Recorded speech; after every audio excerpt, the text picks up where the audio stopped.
Okay guys, let's see how the multi-tool P570 can cut drywall and grout in between the tiles.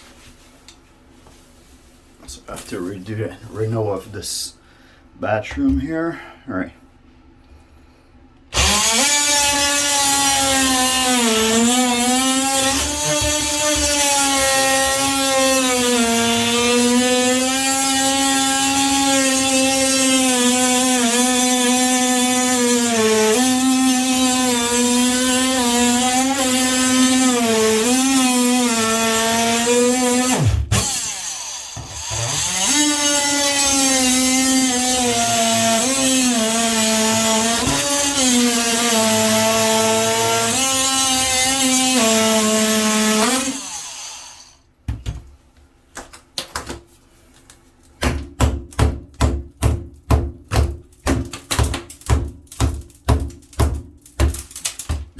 A stud behind here, so it doesn't just fall off.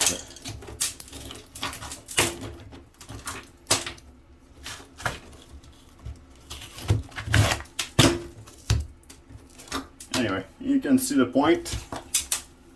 Pretty handy tool to have around.